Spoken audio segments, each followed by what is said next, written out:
For as long as Lira could remember, the song of the sea had been a lonely one. She was the last.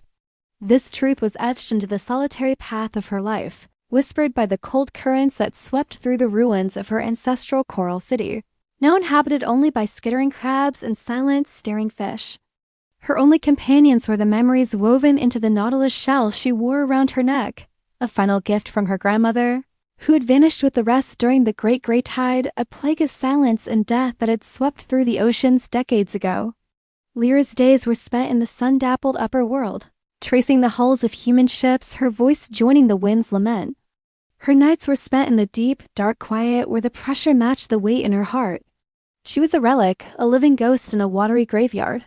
One day, while chasing a shimmering school of lanternfish near a trench so deep it swallowed all light, a strange, resonant hum began to pulse through the water. It was a vibration unlike any whale's song or seismic rumble. It was melodic, structured. It tugged at the very core of her being. Curious and desperate for any sign of life beyond the mundane, she followed the sound down into the abyssal blackness. The pressure became immense and the water grew cold. Just as she was about to turn back, fearing the depths themselves were playing a trick on her, she saw it. A colossal, dormant volcano rose from the trench floor, and from a fissure near its base, a soft, ethereal glow emanated. The hum was loudest here, a chorus of 1,000 voices woven into one. With a flick of her silver tail, Lira slipped through the fissure. What she saw on the other side stole the breath from her gills. It was a city. A city of impossible beauty, built not of coral and wreckage, but of living, glowing mother of pearl and sculpted obsidian. Towers spiraled upwards like nautilus shells, pulsing with soft bioluminescence.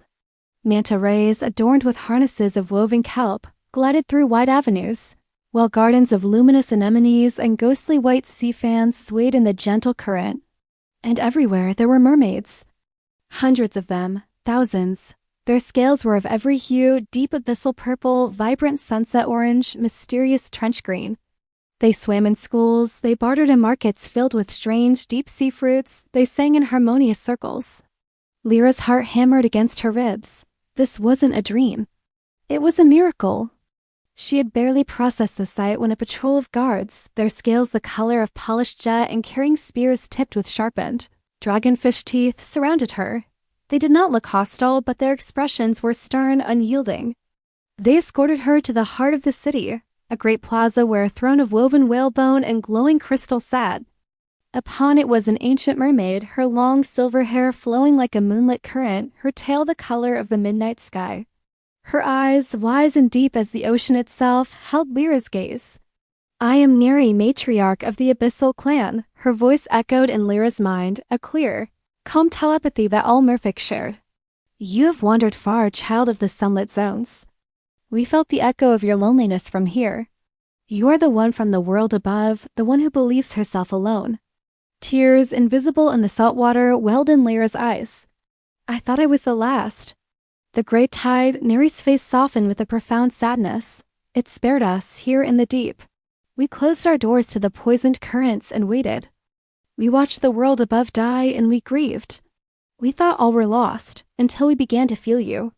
A single persistent melody of sorrow. Neri gestured to the thriving city around them.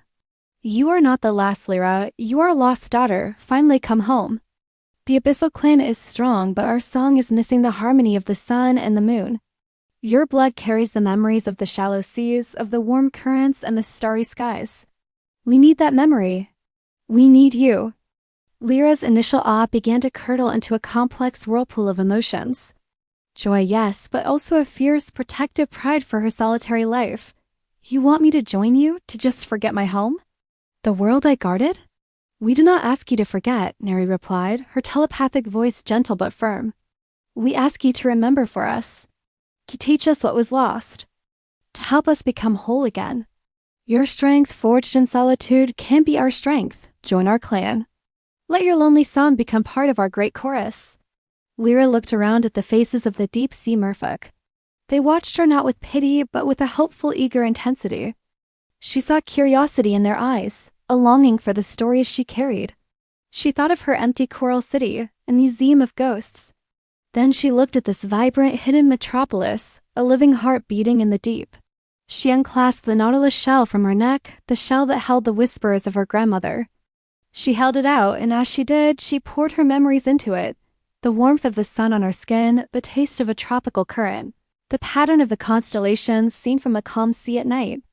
The shell began to glow, brighter than any pearl in the city, projecting her memories into the water around them. The deep-sea merfolk gasped, reaching out with webbed fingers to touch the shimmering images of a world they had never seen. Lira looked back at matriarch Neri, a new song beginning in her soul, a song not of loneliness but of belonging. It was a duet between the deep and the shallow, between memory and hope. "My song has been a solo for too long," Lira said, her telepathic voice clear and strong. "It is time it found its harmony." She swam forward not as a lost soul but as a bridge between two worlds. She was the last of her old kind, yes, but she was the first of something new. And as she joined the circle of singers in the glowing plaza, her voice, once a solitary lament, wove itself into the grand, thriving chorus of the Abyssal Clan, making it more beautiful than it had ever been before. The end. Thank you for watching, and please don't forget to like, share, and subscribe.